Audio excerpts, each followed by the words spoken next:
நடிகை கீர்த்தி சுரேஷ் பார்த்தீங்கன்னா, இவங்க திருமணம் செய்ய போவதாகவும், இவர்களின் திருமணம் கோவாவில் நடைபெற உள்ளதாகவும் சமூக வலைத்தளங்கள தகவல் வெளியாயிருக்கு.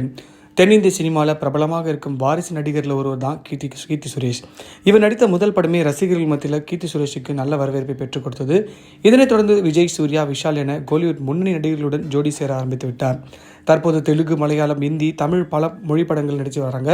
தேசிய விருது வாங்கிய நடிகையில் ஒருவராக இருக்கும் கீர்த்தி சுரேஷ் தனக்குள் இருக்கும் மொத்த காதலையும் சினிமாவில் காட்டி நடித்துட்டு வராங்க. இந்த நிலையில் நடிகை கீர்த்தி சுரேஷ் கடந்த ஆண்டு பிரபல இசையமைப்பாளரும் அனிருத்துடன் டேட்டிங் செய்வதாக வதந்திகள் பரவியது. இந்த ஜோடி விரைவில் திருமணம் செய்து கொள்வார்கள் என்றும் கூறப்பட்டது. இந்த செய்திக்கு கீர்த்தியின் தந்தை முற்றுப்புள்ளி வைத்திருக்கிறார். இப்படி ஒரு சமயத்தில் கீர்த்தி சுரேஷின் திருமணம் பற்றி புதிய தகவல் ஒன்று வெளியாகியுள்ளது.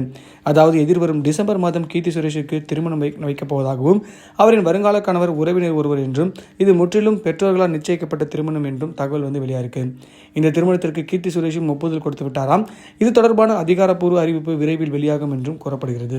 இருந்த போதிலும் கீர்த்தி சுரேஷ் தரப்பிலிருந்து ஊடகங்களுக்கு எந்தவித பதிலும் வரவில்லை என்பது குறிப்பிடத்தக்கது.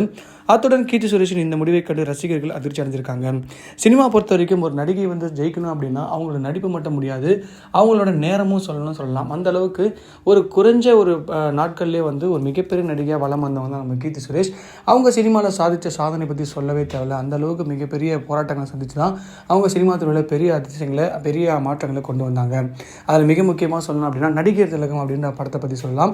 அந்த படத்தில் சாவித்திரியாவே வாழ்ந்திருப்பாங்கன்னு சொல்லலாம். மகாநதின்ற படம் தெலுங்குல சூப்பர் டூப்பர் ஹிட் ஆச்சு. இதில் மிகப்பெரிய நகைச்சுவை என்னன்னு பார்த்தீங்கன்னா, கீர்த்தி சுரேஷ் என்ற ஒரு மலையாள நடிகை முதல் முறையாக தெலுங்கு பேசி நடிக்கிறதுல அவங்க மிகப்பெரிய சிரமப்பட்டாங்க.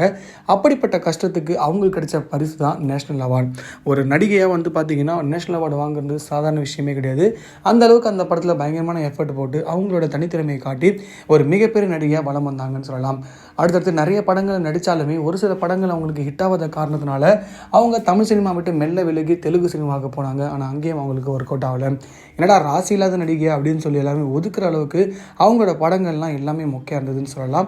எல்லா படமும் ஃப்ளாப் ஆச்சு. ஆனால் அதெல்லாம் கிடையாதுன்னு சொல்லி கம்பேக்காக நிறைய படங்கள் கொடுத்துட்ருக்காங்க. இப்போ டிசம்பரில் அவங்களுக்கு திருமணமாக போகுது அப்படின்னு சொல்லி எல்லாருக்குமே ஷாக்கிங்காக ஒரு நியூஸ் வந்துட்டு இருக்கு. கிட்டத்தட்ட ஒரு வருஷத்துக்கு முன்னாடி அனிருத்தும் இவங்களும் டேட்டிங்கில் இருக்காங்கன்னு சொல்லி ஒரு வதந்திகள் கிளப்பப்பட்டது. அனிருத் கூட நிறைய பேர் இந்த மாதிரிலாம் நடத்திருக்காங்க. ஆனால் கீர்த்தி சுரேஷ் ஸ்பெஷலாக வச்சு செஞ்சாங்க.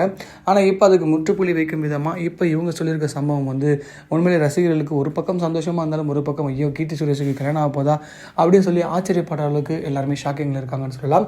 தமிழ் சினிமாவில் தவிர்க்க முடியாத ஒரு மிகப்பெரிய நடிகையாக இருக்க கீர்த்தி சுரேஷ் அடுத்தடுத்து நிறைய படங்கள் பண்ணிட்டு இருக்காங்க.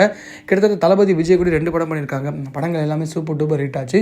கீர்த்தி சுரேஷோட அடுத்த படங்களை தாண்டி இவங்க டிசம்பரில் கல்யாணம் பண்ணிட்டாங்கன்னா ஆல்ரெடி இவங்க புக் பண்ண படங்கள்லாம் என்ன ஆகும் சொல்லி ப்ரொடியூசர்கள் இயங்கிட்டு இருக்காங்கன்னு சொல்லலாம். இதை பற்றி உங்கள் கருத்தை கமெண்ட் பாக்ஸில் பதிவு பண்ணுங்கள். மறக்காமல் நம்ம சினி ஜங்ஷன் சேனலை லைக் பண்ணி, ஷேர் பண்ணி, கமெண்ட் பண்ணுங்கள், சப்ஸ்கிரைப் பண்ணுங்கள் மக்களே.